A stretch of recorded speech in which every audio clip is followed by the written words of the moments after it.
आर्य लोग अनेक दलों में विभक्त थे और अधिक समय तक वे एक दूसरे से पृथक रहे। वैदिक साहित्य में इन दलों के नाम पाए जाते हैं और उन्हीं के नामों पर अफगानिस्तान के अनेक जिलों के नाम पड़े हैं। ऋग्वेद में जिन दलों का वर्णन है उनमें अधिक प्रसिद्ध ये थे: भरत, जो उस देश में रहते थे जो पीछे से ब्रह्मवर्त के नाम से प्रसिद्ध हुआ। मत्स्य उस प्रदेश में थे जहाँ अब अलवर, जयपुर तथा भरतपुर राज्य हैं। अनुस और द्रुहा पंजाब में थे। तुर्वसु दक्षिण पूर्व में, यदु पश्चिम में और पुरु सरस्वती नदी के चारों ओर के देश में बसे थे।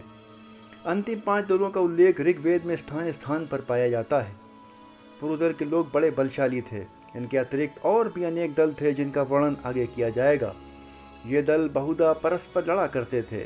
ऋग्वेद में लिखा है कि भरत दल के तुरस्तु वंश का राजा सुदास था। उसने पंजाब पर अधिकार स्थापित करने के लिए उत्तर पश्चिम के 10 दलों के साथ युद्ध किया। भरत दल वालों और 10 दलों से युद्ध का कारण पुरोहित का निर्वाचन था। पहले कुशिक वंश का राजा विश्वामित्र भरत दल का पुरोहित था। उसके नेतृत्व में वे लोग सफलतापूर्वक अपने बैरियों से लड़े, किंतु कुछ समय के बाद विश्वामित्र पुरोहित के पद से हटा दिया गया और उस पद के लिए वशिष्ठ वंश का एक ब्राह्मण निर्वाचित किया गया। इस अपमान से क्रुद्ध होकर विश्वामित्र ने भरत लोगों से लड़ने के लिए पश्चिमी पंजाब के 10 दलों का एक संघ बनाया। परशुनी रावी नदी के तट पर युद्ध हुआ। सुदास राजा ने विश्वामित्र के संयुक्त दल को पराजित किया। अनेक सरदार और 6000 से अधिक योद्धा इस लड़ाई में मारे गए। इस विजय से भरतों की प्रतिष्ठा पंजाब में बढ़ गई। वे बड़े प्रभावशाली हो गए। पूर्व की ओर यमुना नदी तक उनके विस्तार को कोई रोकने वाला नहीं रहा। किंतु कुछ साल के पश्चात उनकी शक्ति क्षीण हो गई और उनके स्थान में पुरु तथा कुरु के लोग शक्तिशाली बन गए। अंत में ये दोनों दल मिलकर एक हो गए। उनका नाम कुरु रखा गया। ये लोग पीछे संहिताओं और ब्राह्मण ग्रंथों में वैदिक सभ्यता के मुख्य प्रचारक माने गए। धीरे धीरे सारा पंजाब आर्यों के अधिकार में आ गया और आर्य सभ्यता का केंद्र बन गया। वहीं से आर्य सभ्यता शेष उत्तरी भारत में फैली। ज्यों-ज्यों आर्यों का विस्तार बढ़ता गया, उनका समाज व्यवसायों के अनुसार कई वर्णों में विभक्त हो गया।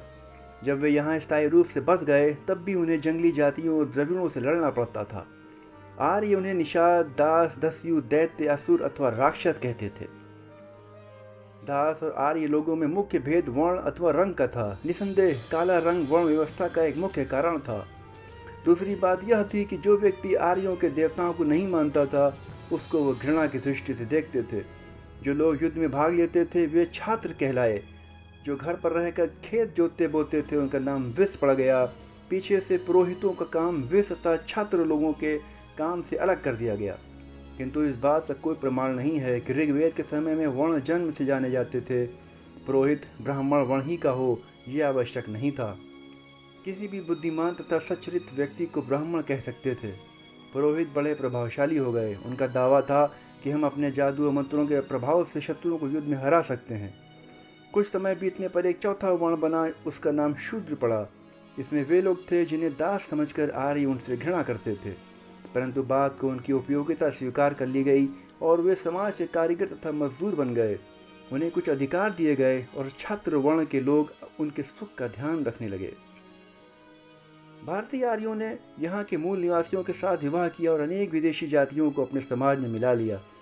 इस प्रकार अनेक दलों के मिला लेने से उनकी शक्ति बढ़ गई और वे पूर्व तथा दक्षिण की ओर फैलने लगे। धीरे धीरे वे उस प्रदेश में भी आकर बस गए जिसे आजकल संयुक्त प्रांत कहते हैं। उत्तर वैदिक काल में मध्य प्रदेश में कई बड़े राज्य स्थापित हुए। इनमें प्रसिद्ध राज्य ये हैं: थानेश्वर में कुरु राज्य, पांचाल राज्य रुहेलखंड तथा दोआब के भीतरी भाग में, मत्स्य राज्य जयपुर तथा अलवर में, कौशल का राज्य अवध में, काशी बनारस में तथा विदेह राज्य आधुनिक मिथिला और दरभंगा के जिलों में। सरस्वती और दृशद्वती के बीच का भूभाग ब्रह्मवर्त अथवा कुरुक्षेत्र के नाम से प्रसिद्ध हुआ। पश्चिमी भारत में भी आर्यों का प्रभाव पहुंचा। हमें इस बात का उल्लेख मिलता है कि मालवा, सौराष्ट्र तथा सिंधु नदी की तलहटी के राज्य आर्यों की धार्मिक क्रियाओं का अनुसरण करते थे। बिहार और बंगाल का दक्षिण पूर्व का भाग बहुत दिनों तक आर्यों की सभ्यता से बाहर रहा, किंतु यहाँ के आदिम निवासियों को भी उनकी प्रभुता स्वीकार करनी पड़ी। आर्य लोगों ने अंगड़ बिहार, वंगड़ बंगाल, पुंड उत्तर बंगाल, सुहा दक्षिण बंगाल और कलिंग के राज्य स्थापित किए।